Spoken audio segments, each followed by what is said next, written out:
오늘 사무엘 강의 18번째 시간입니다. 사무엘상 7장 5절부터 11절의 말씀을 가지고 함께 은혜를 나누어 보도록 하겠습니다. 우리는 지난 시간에 이스라엘 백성들이 드디어 정신을 차린 이야기를 함께 나누었습니다. 우상 숭배를 멈추고 전심으로 하나님 앞에 회개하며 돌아온 사건을 함께 나누었습니다.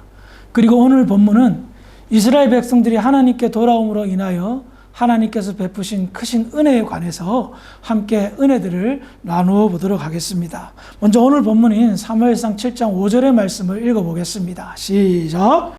사무엘이 이르되 온 이스라엘은 미스바로 모이라. 내가 너희를 위하여 여호와께 기도하리라. 사무엘은 진심 어린 권면을 하였습니다. 전심으로 여호와 하나님께 돌아오라. 그 권면에 기가 막히게도 안 들을 줄 알았는데 이스라엘 백성들이 돌아왔습니다. 너무나 기뻤겠죠. 여러분, 목사가 저 성도가 회개해야 될 것 같은데 마음이 강팍해서 들을 귀가 닫혔어요. 그래서 도무지 듣지 않아요. 참 마음이 아팠어요. 그래도 목사니까 권면합니다. 회개하고 돌아오십시오. 그러면 풀릴 겁니다. 그랬더니 진짜 반신반의했는데 돌아왔어요. 그러면 제 입장은 어떨까요? 너무 기쁘죠? 그럼 제가 해줄 수 있는 게 뭘까요? 축복 기도입니다. 그렇죠? 권면하고 받아들이면 당연히 축복 기도를 하겠죠. 사무엘은 너무나도 기뻤습니다. 회개한 이스라엘 백성들 다 모여! 미스바로 모여! 내가 당신들을 위해서 기도하겠습니다. 자, 이렇게 사무엘이 정말 전심을 다하여 하늘의 하나님께 이스라엘 백성들을 위하여 축복 기도를 하였습니다. 자, 사무엘의 그 기도 소리를 들은 이스라엘 백성들 어떤 마음이었을까요? 다음과 같이 그들의 마음을 이야기하고 있습니다. 사무엘상 7장 6절입니다. 시작. 그들이 미스바에 모여 물을 들어 여호와 앞에 뱉고 그날 종일 금식하고 너희에게 이르되 우리가 여호와 앞에 범죄하였나이다 하느니라. 사무엘이 미스바에서 이스라엘 자손을 다스리니라. 아멘. 사실 이 본문을 보면서 굉장히 놀라운 것 하나가 뭐냐면 이스라엘 백성들이 사무엘의 말을 듣고 미스바에 다 모인 것 자체도 기적입니다. 그렇죠? 여러분, 제가 여러분 다 모이십시오 하면은 이 핑계 저 핑계 대는 분들이 얼마나 많아요. 그렇죠? 그런데 다 모였단 말이에요. 그리고요, 사무엘의 축복 기도를 듣고 그들의 심령에 어떤 역사가 일어났습니까? 금식했어요.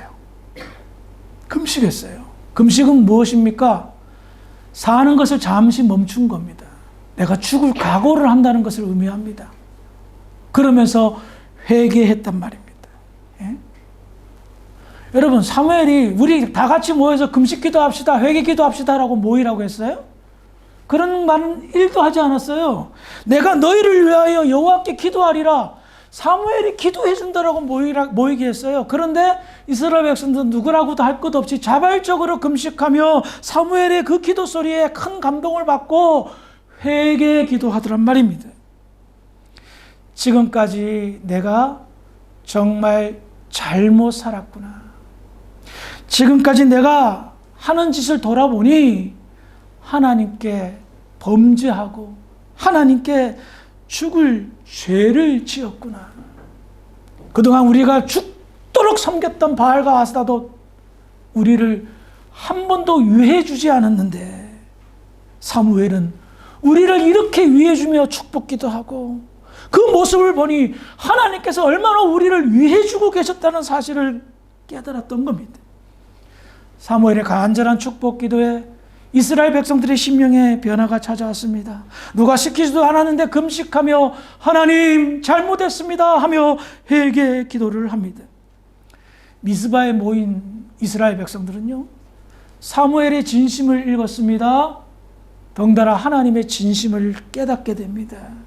그래서 진심으로 회개하고 하나님 앞에 돌아오고 있습니다. 사람도 진심을 아는데 하나님이라고 그 진심을 모르겠습니까? 진심으로 대하면 진심으로 화답할 수밖에 없다라는 겁니다. 그 진정한 진심의 소통이 저와 여러분들의 삶 속에서 좀 나타났으면 좋겠습니다. 다시 본문으로 돌아와서요. 사무엘상 7장 7절입니다. 시작. 이스라엘 자손이 미스바에 모였다 함을 블레셋 사람들이 듣고 그의 방백들이 이스라엘을 치러오려 합니다. 이스라엘 자손들이 듣고 블레셋 사람들을 두려워하며 참 묘한 사건이 터집니다. 지금 전례를 찾아볼 수 없는 회개 운동이 이스라엘을 덮쳤습니다. 정말 영적으로 엄청난 개혁의 역사가 나타났습니다. 그런데 반면에 호시탐탐 이스라엘을 노렸던 블레셋은 이번이야말로 좋은 기회다라고 했던 거예요. 왜? 한꺼번에 이스라엘 백성들이 모이니 처리하기가 딱 좋은 겁니다. 우리는 여기에서 이스라엘을 침략하는 블레셋에 관해서 크게 세 가지로 해석할 수 있습니다. 표면적인 이유는 블레셋은 항상 호시탐탐 이스라엘을 침략하기를 원했습니다. 그래서 간첩들을 이렇게 아마도 보냈어요.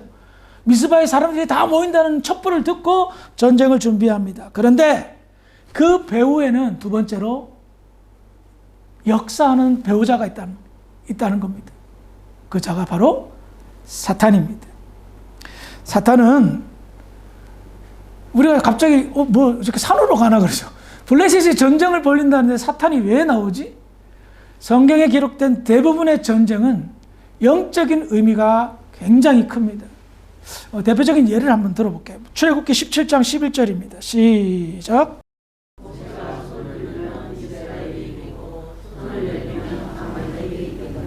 방금 읽은 본문은 이스라엘 백성들이 400년 동안 애굽에서 종살이 하다가 이제 광야로 나왔습니다. 해방되었습니다. 해방되었는데 그 첫 번째로 그 광야에 살고 있는 아말렉 족속들과 전쟁을 벌이는 이야기입니다. 여러분, 이스라엘이 당시 군대가 조직이 되었을까요? 그래서 군인들이 훈련을 해서 뭐 군사다운 면모를 갖추고 있었을까요? 그러지 않았습니다. 무려 400년 동안 노예 생활했던 사람들입니다. 무슨 군사 훈련을 받았고 무슨 활과 창과 이런 병기를 다루는 훈련을 했겠습니까? 이제 막 노예에서 해방되어 자유인이 되었는데, 그런데 아말렉과의 전쟁이 벌어진 겁니다. 이때 묘한 장면이 연출됩니다. 모세라는 당시 지도자가 높은 산 위에 올라가서 그 전쟁을 전망하고 보고 있으면서 어떻게 행동을 취하냐면 두 손을 들고 기도하는 거예요. 그런데 이상하죠? 두 손을 들고 기도할 때에 이스라엘 백성들이 그 강한 민족인 아말렉을 지금 이기고 있단 말입니다. 물론 전쟁이 한두 시간 안에 끝나는 건 아니잖아요. 그럼 여러분, 모세는 손 들고 있다가 힘이 들죠. 그래서 손을 이렇게 내렸어요. 힘들어서. 아이고 힘들어. 그런데 묘하게도 아말렉이 손을 내리면 전쟁에서 이기고 있는 거예요. 위기가 찾아오는 거예요. 이것이 여러 번 반복되니까 모세 옆에서 대기하고 있었던 아론과 훌이라는 사람이 깨달은 거예요. 모세의 손이 내려가면 전쟁에서 지고 있네. 안 되겠다. 우리가 옆에서 붙잡아 주자. 그래서 모세의 두 손을 끝까지 붙잡아 줬더니 말도 안 되게 아말렉의 전쟁에서 이긴 거예요. 그러자 하나님께서 모세에게 이 일을 이스라엘 백성들에게 영원토록 기억하게 하라 하면서 여호와 니시, 여호와의 깃발이라 상징적으로 이 전쟁의 승리를 기념화시켰던 겁니다. 여호와의 깃발, 승리를 말합니다. 어떻게 승리했냐? 모세가 기도함으로 승리했다. 전쟁은 하나님께 속한 것이니 영적인 전쟁을 이야기하는 겁니다.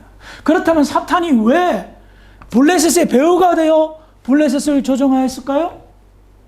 지금 사탄에게 있어서는 지금 말도 안 되는 일이 벌어진 겁니다. 왜냐하면 사사시대잖아요. 자기 속에 옳았던 대로 살았던 시대잖아요. 그래서 맨날 하나님 앞에 징계 맞고 주 터졌던 그런 시대잖아요. 이스라엘 백성들이 바알만 섬겼고 아스타돈만 섬겼잖아요. 사단은 이스라엘 백성들을 보면서 지화자 하고 노래 불렀던 겁니다.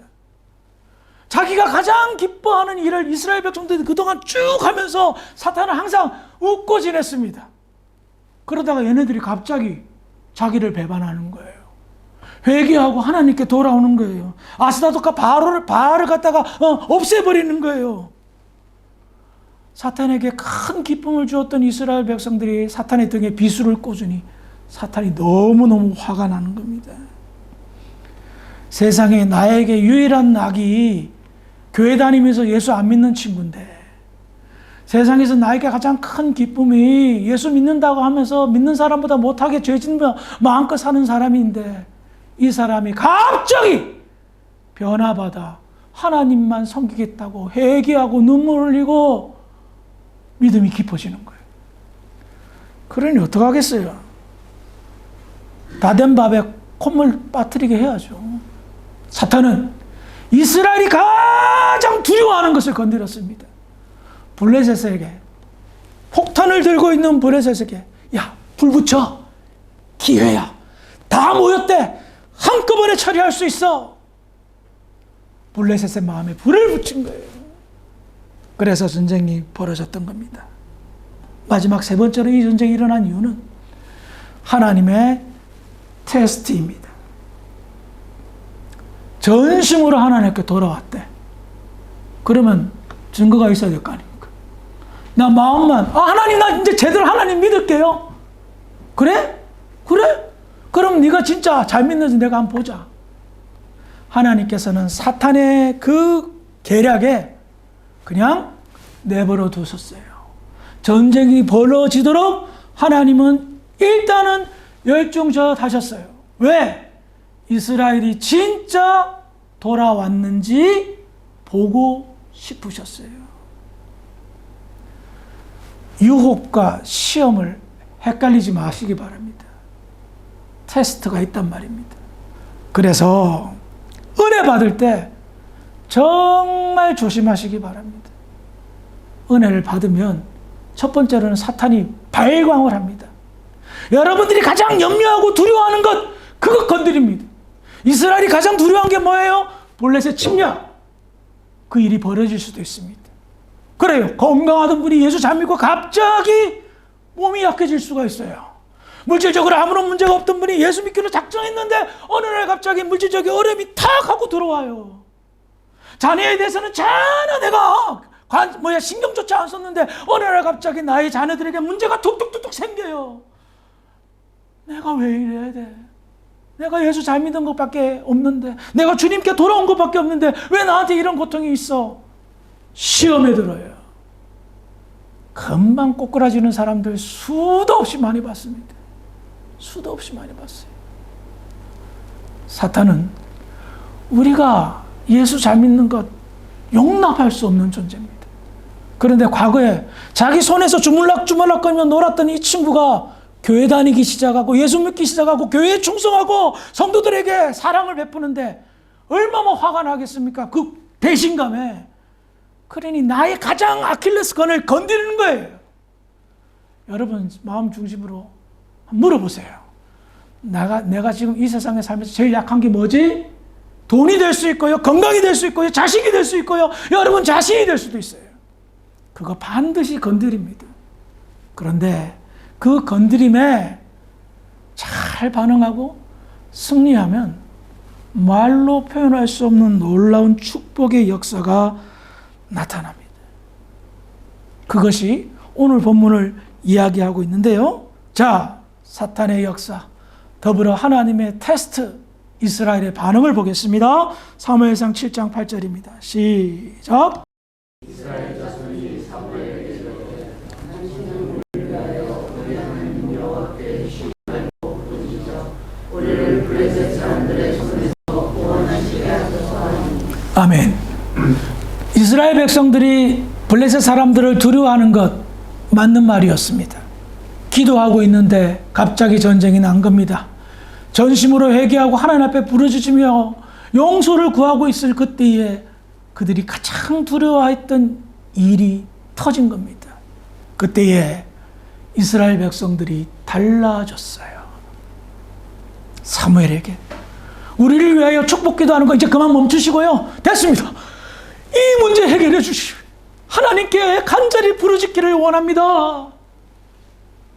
과거에 이스라엘 백성들 전쟁 났을 때 어떻게 했죠? 언약궤를 마치 부적 삼아 이거 들고 나가면 승리할 거야 라는 말도 안 되는 생각을 가지고 나갔다가 전멸당하고 언약궤까지 빼앗겼습니다. 그들은 위기 앞에 기도하지 않았습니다. 엘리 제사장이 기도했습니까? 기도하라고 부탁했습니까? 사람들이?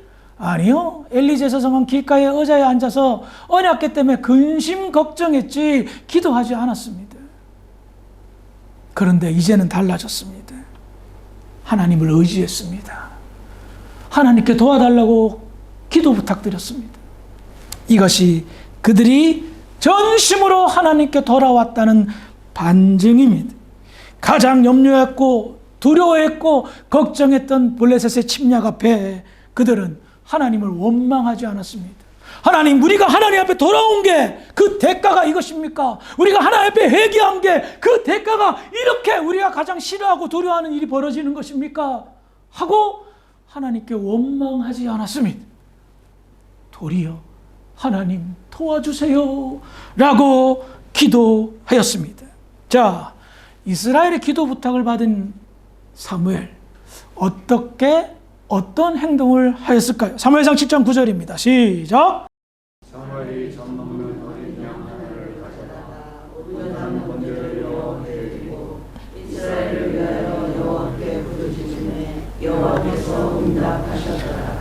블레셋의 침략 앞에 두려움했던 이스라엘 백성들 간절히 사무엘에게 기도 부탁을 합니다. 하나님밖에 의지할 분 없습니다. 기도해 주세요. 그러자 사무엘이 어떻게 행동을 합니까? 한시가 급한데 어린 양을 잡아서 번제를 드리고, 한번 얼마나 시간이 걸렸을까 생각해 봤습니다. 흠없고 순전한 어린 양 고르는데 시간이 좀 걸릴 거고요. 어린 양을 잡아가지고 피를 뽑는데 또 시간이 걸릴 거예요. 불을 지펴서 불 태워서 번제, 회개의 제사를 드리는데도 시간이 걸렸을 것입니다. 지금 블레셋이 전면전을 벌였습니다. 이스라엘은 절대절명의 위기였습니다. 왜? 그들은 무방비 상태, 전쟁을 준비한 상태가 아니었기 때문입니다. 한시가 급한데 지금 당장 하나님 앞에 무릎 꿇고 살려달라고 부르짖어도 시간이 급한데 사무엘은 생각이 달랐습니다. 이 위기 앞에, 긴급한 절대절명의 위기 앞에 사무엘은 먼저 번제, 참회의 기도부터 드립니다. 아무리 바쁘고 시급하다 할지라도 사무엘은 순서를 건너뛰지 않았습니다. 하나님이 원하시는 방식대로 소통을 한 겁니다. 저는 여기에서 참 중요한 교훈을 하나 얻게 됩니다. 어려운 문제가 생겼어요. 힘든 일이 생겼어요. 예배를 잘 드려야죠. 예배가 하나님과 소통하는 가장 중요한 영적인 수단인데요. 예배를 통해서 기도해야죠. 회개 기도도 해야 되고, 간구하는 기도도 해야 되고, 감사하는 기도도 해야 되고. 사무엘은 지혜로운 사람이었습니다. 그렇게 긴급한 상황 속에서도 평정심을 잃지 않았습니다. 지금 가장 중요한 것은 온전한 예배다. 다시 한번 말씀드릴게요. 지금 가장 긴급하고 중요한 것은 온전한 예배다. 이거 놓치면 답이 없어요. 순서가 바뀌었는데 무슨 해답이 나와요? 그렇잖아요. 순서를 지키셔야 되는 거예요. 사무엘상 7장 10절입니다. 시작. 사무엘이 번제를 드릴 때 블레셋 사람이 이스라엘과 싸우려고 가까이 오면 그날에 여호와께서 블레셋 사람에게 큰 우레를 말하여 그들을 어지럽게 하시니 그들이 이스라엘 앞에서 향하니라. 사무엘이 번제를 드릴 때입니다. 타이밍이 늦었어요. 블레셋이 침략하고 있었던 겁니다. 기도하실 때가 아니라 번제를 드릴 때예요. 그런데 하나님 어떻게 하셨죠? 응답하셨어요. 기도하지도 않았는데 벌써 응답하셨어요. 왜 그랬을까요? 중심을 아셨기 때문입니다. 하나님도 지금 얘네들이 지금 시급한 상황인 거 알고 계세요. 타이밍도 아세요. 근데 하나님 가만히 계셨어요. 원래대로 하면 이스라엘 백성들이 하나님 앞에 회개 기도하고 내가 잘못했습니다 할 때 이미 블레셋을 쳐도 됐어요. 그런데 하나님 가만히 계셨어요. 어떡하나 지켜보신 거예요. 좀 뜸들이셨어요. 그런데 이스라엘이 달라졌어요. 하나님 살려주세요 하고 하나님 앞에 부르짖습니다. 사무엘에게 기도 부탁드립니다. 사무엘은 그 마음을 받아서 온전한 제사를 준비하고 드리고 있었습니다. 오케이, 거기까지 하나님은 다 알고 계셨습니다. 그래서 적절한 타이밍에 어떻게 해요? 큰 우레를 발하시면서 번개를 내리치시면서 블레셋 군대를 무너뜨리셨습니다. 말씀을 정리하겠습니다. 이스라엘은 이제야 깨달았습니다. 자기들이 살 길은 하나님만 섬기는 것이다. 이제야 깨달았습니다. 지금 내가 살 길은 진심으로 예배하고 회개하는 것이다. 지금 내가 살 길은 기도하는 것밖에 없다. 이스라엘의 달라짐, 하나님은 어떻게 응답하셨습니까? 마른 하늘에 날벼락을 내리셨습니다. 저는 이 모습을 보면서 하나님 속을 들여다보았습니다. 그동안 하나님께서 맺힌 화가 한꺼번에 블레셋에게 내리친 거예요. 뭐예요? 속이 다 시원하다. 마른 하늘에 날벼락을 블레셋에게 내리쳤을 때에 하나님 속은 시원하게 뻥 하고 뚫리셨을 겁니다.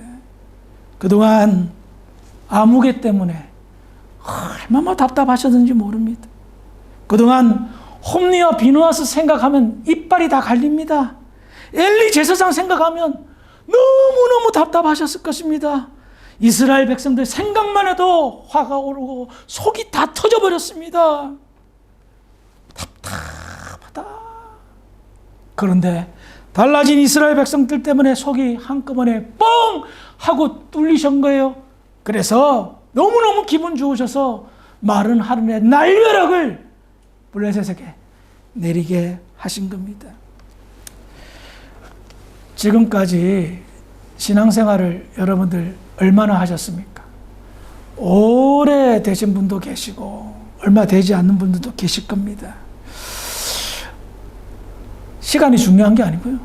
여러분들이 예수를 믿고 교회 출석하면서 신앙생활하면서 얼마나 하나님 속 시원하게 해드리셨나요? 어쩌면 여전히 하나님 속을 답답하게 만드시는 분도 없지 않아 있을 듯 싶습니다. 하나님이 바라시는 건 한 가지입니다. 야, 그 네 짧은 머리 의지해봐야 얼마나 잘 될 것 같냐. 나의 짧은 경험, 주변의 지인들 바라봐야 얼마나 잘 될 것 같냐. 네가 그렇게 버티면 잘 될 것 같냐. 다 내려놓고 나한테 돌아와라. 내 속 그만 답답하게 하고 좀 내 속 좀 시원하게 해다오. 나 지금 마른 하늘에 날벼락 내릴 준비 다 되어 있다. 네가 돌아왔다라는 사인만 보내주면 마른 하늘에 날벼락 내려줄게. 정말 멋진 체험들이 여러분들 삶 속에 있었으면 좋겠습니다. 이제 그만 하나님 속 그만 답답하게 만들고 하나님 속 뻥 뚫리게 만드는 지혜로운 성도들이 되었으면 좋겠습니다. 우리 주사랑교회가 그동안 하나님 속 답답하게 해드렸다면 이제는 우리 하나님 속 시원하게 해드리는 것 당연한 것 아니겠습니까? 이제 그 당연한 일을 한번 해보고 싶습니다. 여러분들의 삶을 조심스럽게 돌이켜보시면서 잘 정리하시기를 바랍니다. 여전히 바알과 아스다롯을 섬기고 있음에도 불구하고 하나님께 한 발 걸치고 있지는 않습니까? 여전히 블레셋이라는 세상을 두려워하면서 하나님만 의지하지 않고 쓸데없는 것 의지하며 두려움만 겹겹이 쌓아놓고 있지는 않습니까? 그래서 우리 하나님 속 답답하게 해드렸다면 이제 다 청산하시고 하나님 속을 시원하게 해드리는 데 쓰임받는 복된 저와 여러분들이 되기를 주의 이름으로 축원합니다. 기도하시겠습니다. 하나님 아버지 은혜를 감사합니다. 오늘 달라진 이스라엘을 함께 나누었습니다. 답답해졌던 하나님의 속이 시원하게 된 것을 함께 나누었습니다. 하나님, 우리가 알게 모르게 하나님 속 답답하게 했다면 용서하여 주시옵소서. 이제부터 하나님 속 시원하게 해드리는 믿음의 교회 모든 성도들이 될 수 있도록 축복하여 주시옵소서. 그리 될 줄 믿고 감사하며 예수님의 이름으로 기도합니다. 아멘.